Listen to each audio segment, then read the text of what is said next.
menumpuk emas, menumpuk perak, menumpuk duit, menumpuk gaji, tidak dikeluarkan zakatnya. Apa kata Allah Ta'ala? Fabashshirhum bi'adzabin alim. Sampaikan kepada mereka kabar gembira tentang azab yang amat sangat menyakitkan. Azab kenapa disebutkan kabar gembira? Azab tentunya ancaman, tapi bunyi kalimatnya di situ fabashshirhum, berikan mereka kabar gembira, karena mereka tidak layak untuk mendapatkan kabar gembira surga, menyia-nyiakan amanah gaji. Sampaikan kepada mereka kabar gembira azab. Ada 3 azab yang diberikan kepada mereka. Yawma yuhma 'alaiha, dipanaskan emas perak uang gaji mereka itu, fatukwa bihajibahuhum, ditimpakan ke kening, wajunubuhum, usus, wazuhuruhum, pundak. Ada 3 anggota tubuh yang kena efek menumpuk zakat. Jibahuhum, kening, junubuhum, usus, zuhuruhum, pundak. Sebagian ahli tafsir mengatakan itu di akhirat, ternyata di dunia sudah ada efeknya. Kening, usus, pundak. Kening, stres, depresi, suntuk, tak tahu, galau saja entah apa yang membuat, gara-gara makan zakat. Yang kedua, usus, lambung, mah akut, tiba-tiba gembung, semua sudah masuk tetap terasa lapar. Kemana-mana bawa tas, disangka orang isinya laptop, rupanya roti gabin. Usus dipotong, kanker usus dan lain sebagainya. Otak, kening, usus, pundak, sakit tulang, sakit kekurangan tenaga, kehilangan kemampuan untuk bergerak, macam-macam datang. Kenapa? Karena uang zakat itu kalau tidak dikeluarkan, dia akan keluar dengan caranya sendiri. Uang zakat bukan uang kita, milik orang lain. Kalau tidak dikeluarkan, sedaya upaya kita simpan, dimasukkan ke dalam laci, dimasukkan ke dalam lemari, dimasukkan ke dalam kamar, dimasukkan ke dalam rekening bank, dia akan keluar dengan caranya sendiri. Bisa dalam bentuk sakit, bisa dalam bentuk musibah, bisa dalam bentuk kelaparan, bisa dalam bentuk kerugian, lebih banyak daripada yang kita simpan.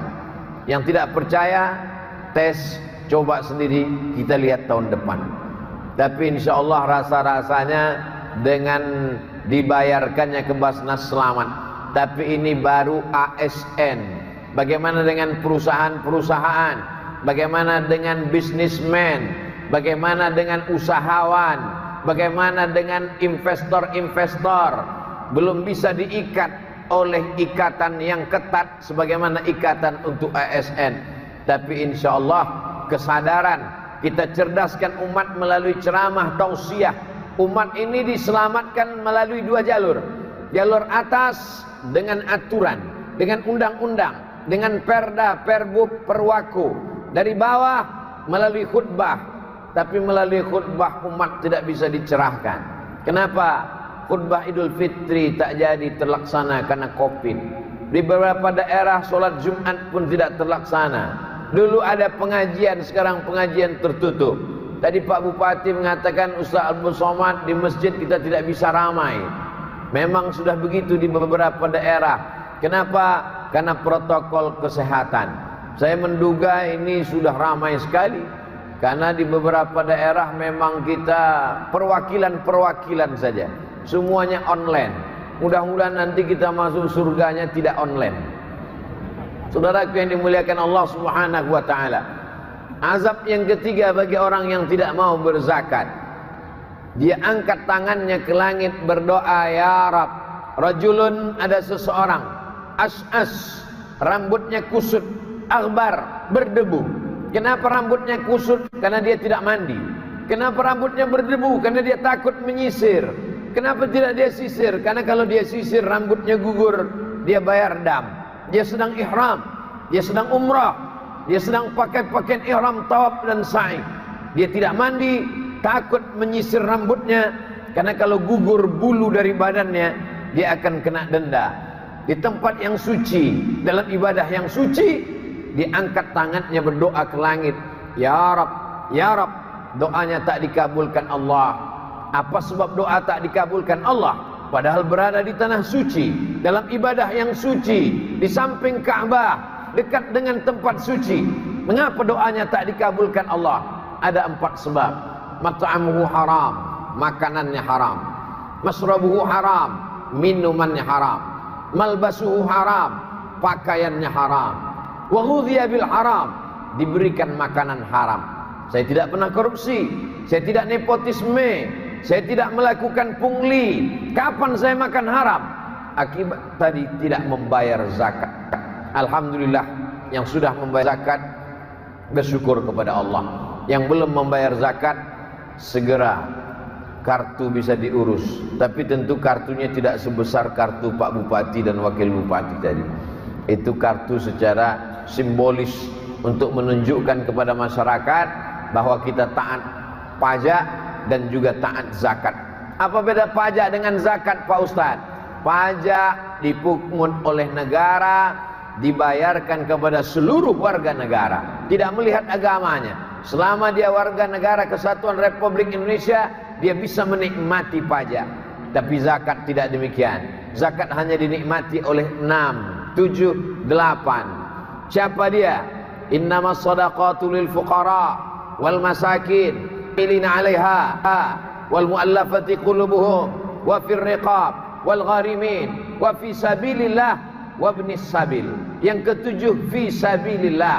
Fi sabilillah, semua jalan mengagungkan agama Allah mendapatkan zakat. Makanya anak-anak Malaysia dulu, teman-teman kami waktu kuliah di Kairo, hidupnya makmur, naik taksi, duitnya banyak. Kenapa?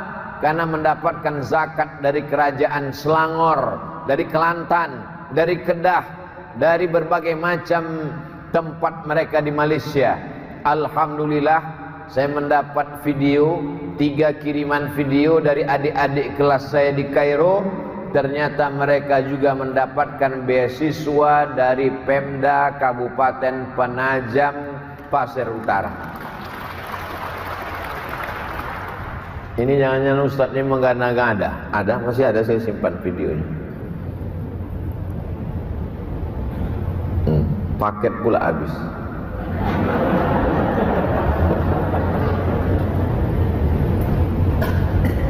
Adik-adik kelas saya dari Kairo mendapatkan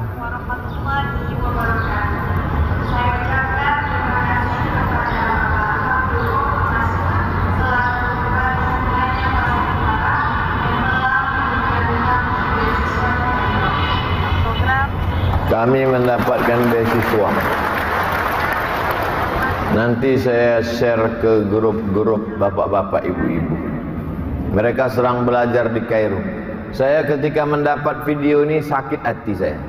Karena saya 4 tahun di Mesir tak ada seperak pun dapat beasiswa. 4 tahun di Mesir berangkat tidak diantar, pulang tidak dijemput, tak dikirim duit seperak pun. Setelah pulang diundang ceramah ke Pemda, apa kata mereka? Inilah kader yang kita kirim dulu. Dalam hati saya, entah siapa yang ngirim. Berapa senangnya hati anak-anak. Mereka akan pulang membangun negeri ini. Tidak seperti Abdul Somad beberapa tahun yang lalu, berangkat 98 pulang 2002. Selesai itu pergi lagi ke Maroko, selesai itu pergi lagi ke Sudan. Tapi memang nasib orang macam-macam. Kalau ada tuah di badan, pasir digenggam menjadi intan. Inilah orang-orang bertuah dari Penajam. Dulu dikatakan dia, kalau orang Balikpapan berkata, orang mana itu? Orang seberang. Akhirnya dia menjadi ibu kota kabupaten dan lama-lama menjadi ibu kota. Masya Allah, tabarakallah. Dan cita-cita pula tinggi 150 meter tinggi, tower menara bertuliskan Allah dan Muhammad. Kalau panjanglah umur saya, ingin juga saya naik ke tower itu, bisa menengok atap rumah saya di Riau.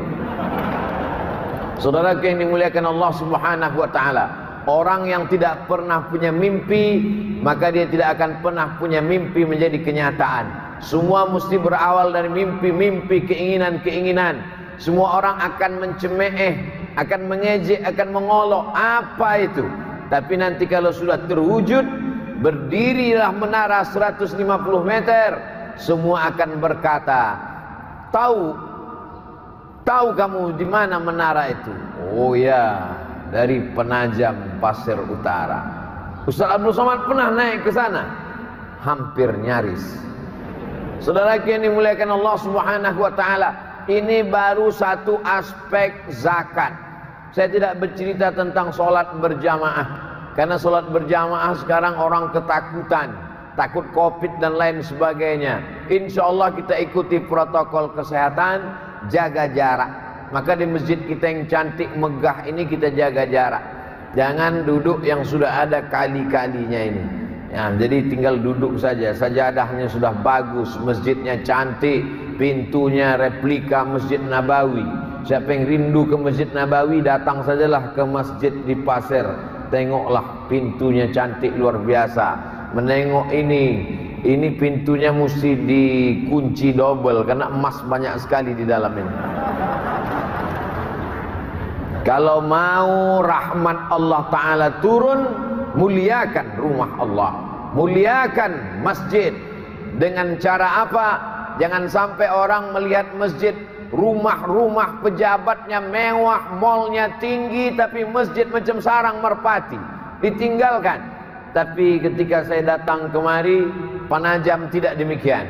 Justru saya belum menengok mal, lampu merah pun baru satu jumpa tadi, tapi masjidnya megah cantik luar biasa. Ini cara untuk mengundang turunnya rahmat Allah Subhanahu wa taala. Bersih dari sampah, bersih dari kotoran, dan bersih dari COVID. Kenapa? Karena sebelum masuk entah beberapa kali periksa tadi. Tangan diperiksa, Abdul Somad 35 derajat Celcius, silakan masuk naik. Lalu kemudian dikasih hand sanitizer, biasanya habis cuci tangan makan, ini cuci tangan aja. Lalu kemudian setelah itu langsung pula masuk ke dalam kotak. Lama juga dicuci kita di situ. Setelah dinyatakan bersih, barulah naik ke atas. Jadi tak ada ragu sedikit pun. Kita tetap ikut protokol kesehatan, menjaga jarak, mencuci tangan, memakai masker. Katanya pakai masker, kenapa Ustaz tak pakai masker? Saya tadi pakai masker, tapi kalau saya pakai terus nanti suara saya tak jelas, tak apa-apa yang saya katakan. Saya pakai masker tadi, di pintu sampai ke sini saya pakai masker. Saya dengar ada satu bapak yang mengatakan, tak nampak wajah Ustaz Somad, kata dia. Nah, itu maka saya buka. Tapi insya Allah jarak kita jauh. Sampai hari ini belum ada ditemukan teori bahwa COVID bisa terbang. COVID hanya bisa pindah masuk melalui mulut dan hidung. Maka bapak tutup mulut, tutup hidung. Sampai hari ini COVID belum bermutasi masuk melalui telinga. Alhamdulillah. Kalau COVID masuk ke telinga, tak ada ceramah, karena telinga itu sumbat semua. Saudara yang dimuliakan Allah Subhanahu wa taala, sampai kapan COVID ini berakhir? Wallahu alam bisawab. Kalau ditunggu-tunggu kita stres, kalau ditunggu-tunggu kita depresi. Kenapa? Karena dia tidak nampak di mata, tapi dia ada. Maka caranya tidak lain, tidak bukan kita terus aktif, terus bersemangat, terus target-target ke depan. Sebagai kabupaten yang besar, penduduknya 200.000 orang, maka kalau pegawai ASN Kabupaten Penajam Pasir Utara ini jujur, amanah, maka dia mendapatkan pahala sebanyak 200.000 kali lipat. Ini Ustadz teorinya dari mana? Ini jangan-jangan mengada-ngada saja. Ini hadisnya. Ketika Nabi berkirim surat kepada Kaisar, Aslim taslam, wahai Kaisar Romawi, masuk Islamlah kau, maka kamu akan selamat. Aslim, masuk Islamlah kamu, fa'alaika ajruka marrataini, falakal ajru marrataini. Kalau kau masuk Islam, pahalamu 2 kali lipat. Begitu surat Nabi kepada raja. Nabi berkirim surat kepada Raja Kaisar Romawi. Nabi berkirim surat kepada Raja Persia. Nabi berkirim surat kepada Raja Mesir namanya Jirjis, panggilannya Mukaukis. Di antara isi surat Nabi, kalau kau masuk Islam kau akan selamat dari neraka jahanam. Kalau kau masuk Islam maka pahalamu 2 kali lipat. Pertama sebagai pribadi, kedua pahala sebagai mengajak masyarakat dan rakyatnya. Oleh sebab itu, bapak-bapak, ibu-ibu, dari mulai bupati, wakil bupati, sekda, PLT, bapak anggota DPRD, ketua DPRD, ketua penggerak PKK, semuanya kalau amanah, beramal soleh, dapat dirasakan nikmatnya oleh 200.000 penduduk Penajam, maka pahalanya dapat. Tapi tentu dosanya begitu juga, kelipatan dosanya 200.000 juga. Kalau sampai ada yang berkhianat, kalau sampai ada yang tidak amanah, maka habislah pahala sholatnya, habislah pahala puasa sunatnya, habislah zikir, tahtim, tahlil dan yasinnya, karena yang mengambilnya juga 200.000 orang.